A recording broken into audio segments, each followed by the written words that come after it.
Assalamualaikum warahmatullahi wabarakatuh. Sebelumnya yang terhormat Bapak Denica Hedrianto, NSEMSI, selaku dosen pengampu mata kuliah Manajemen Keuangan dan Investasi. Puji syukur kita panjatkan kehadirat Tuhan Yang Maha Esa atas kesempatan kita untuk bisa membuat video presentasi ini. Pada presentasi kali ini, kami kelompok 1 akan menjelaskan materi mengenai peranan dan pengertian manajemen keuangan, tujuan perusahaan, serta tata kelola perusahaan. Perkenalkan, nama saya Ibrahim Vidi Naufal, NIM 2025-12001, akan menjelaskan mengenai pengertian manajemen keuangan. Secara sederhana, manajemen keuangan adalah seluruh aktivitas perusahaan dalam mencari sumber dana, mengalokasikannya, dan mengelola aset tersebut seefisien mungkin untuk menciptakan nilai tambah bagi perusahaan.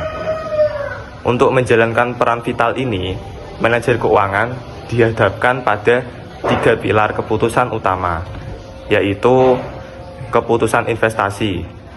Ini langkah awalnya. Perusahaan harus jeli memilih aset apa saja sih yang perlu dibeli dan dimiliki, mulai dari jumlah kas di tangan, persediaan barang, hingga aset besar seperti mesin atau gedung agar bisa menghasilkan keuntungan maksimal.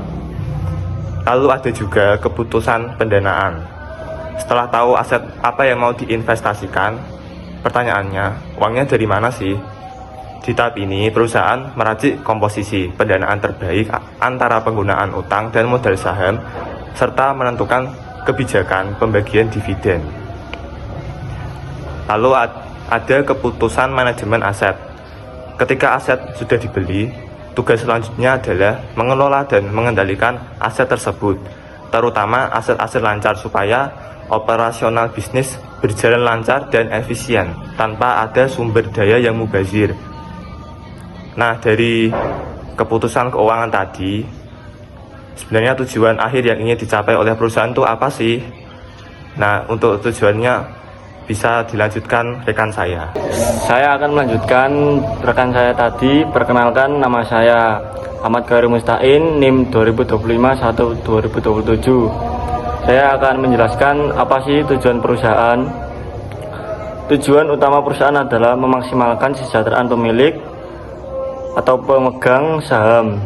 Hal ini dapat dicapai melalui manajemen keuangan yang efisien, yaitu dengan mengelola dan menggunakan dana perusahaan secara tepat. Salah satu bentuk kesejahteraan pemilik perusahaan dapat dilihat dari nilai saham, karena saham merupakan bukti kepemilikan dalam suatu perusahaan. Jika perusahaan mampu mengambil keputusan investasi yang baik, maka kinerja perusahaan akan meningkat dan nilai saham juga akan naik. Dengan demikian, kesejahteraan para pemegang saham juga akan semakin meningkat. Contohnya, saham adalah bukti kepemilikan dalam perusahaan. Kesejahteraan para pemegang saham bisa perusahaan yang merupakan cerminan dari keputusan investasi.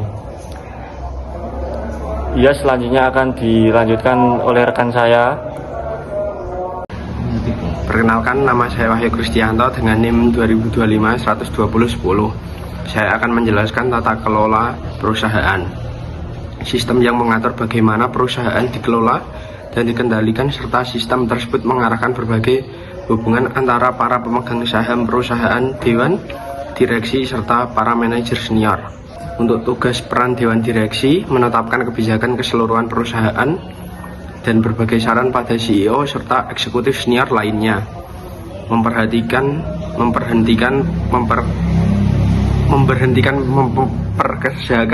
dan menetapkan kompensasi CEO. Sarbanes-Oxley AJT 2002 memanfaatkan reformasi untuk memerangi penipuan perusahaan dan akuntansi, serta menjatuhkan berbagai penalti baru jika melanggar hukum yang berkaitan dengan sekuritas. Untuk ini ada tabel yang pertama, 1 dewan direksi, di bawahnya ada direktur utama atau CEO, di bawahnya ada direktur operasi, direktur keuangan, direktur pemasaran, di bawahnya ada bendahara dan controller. tugas bendahara yaitu yang pertama penganggaran modal, manajemen kas, aktivitas perbankan, komersial dan hubungan investasi perbankan, manajemen kredit, pengeluaran dividen, analisis dan perencanaan keuangan, hubungan dengan investor, manajemen dan dana pensiun, manajemen asuransi atau risiko, analisis dan perencanaan pajak. Untuk tugas controller adalah yang pertama akuntansi biaya, manajemen biaya, pemrosesan data, buku besar, penggajian, piutang atau utang usaha, pelaporan ke pemerintah, IRS atau SEC, pengendalian internal, penyusunan laporan keuangan, penyusunan anggaran, penyusunan perakiraan. Perkenalkan, nama saya Asfaul Maulana, saya dengan NIM 2025-12013. Saya akan melanjutkan materi yang disampaikan dari teman saya tadi. Saya akan menjelaskan fungsi manajemen keuangan. Manajemen keuangan merupakan bagian penting dalam perusahaan yang mendukung berbagai aktivitas bisnis seperti produksi, pemasaran, dan akuntansi. Dalam struktur organisasi perusahaan, fungsi keuangan dipimpin oleh Chief Financial Officer atau CFO yang bertanggung jawab kepada CEO. Pada perusahaan besar, tugas CFO biasanya dibagi menjadi dua bagian utama, yaitu controller dan bendahara. Controller bertanggung jawab pada kegiatan akuntansi seperti akuntansi biaya, penyusunan anggaran, perakiraan keuangan, dan pelaporan keuangan pada pihak luar. Sementara itu, bendahara berfokus pada keputusan keuangan seperti pengelolaan investasi, pendanaan, hubungan dengan investor, pembagian dividen, serta manajemen aset seperti kas dan kredit.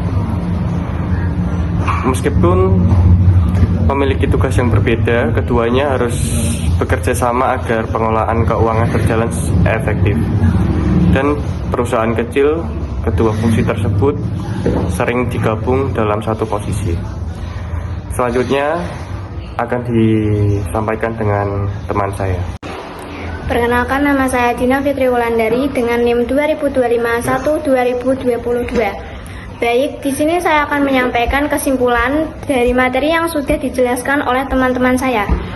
Jadi, dari materi ini bisa disimpulkan bahwa manajemen keuangan adalah kegiatan perusahaan dalam mengelola dana. Di dalamnya ada beberapa keputusan penting, yaitu keputusan investasi, keputusan pendanaan, dan juga bagaimana perusahaan mengelola asetnya agar digunakan secara efektif dan efisien. Tujuan utama dari manajemen keuangan sendiri adalah untuk memaksimalkan kesejahteraan pemegang saham, karena saham merupakan bukti kepemilikan seseorang dalam perusahaan. Selain itu, perusahaan juga membutuhkan tata kelola yang baik agar hubungan antara pemegang saham, dewan direksi, dan manajemen dapat berjalan dengan teratur. Dalam struktur organisasi perusahaan, bagian keuangan biasanya dipimpin oleh CFO. Kemudian tugasnya dibagi lagi menjadi dua, yaitu controller yang menangani akuntansi dan laporan keuangan, serta treasure yang bertanggung jawab terhadap investasi, pendanaan, dan pengelolaan aset perusahaan. Demikian presentasi kelompok 1. Apabila ada kesalahan dan kekurangannya, mohon maaf. Assalamualaikum warahmatullahi wabarakatuh.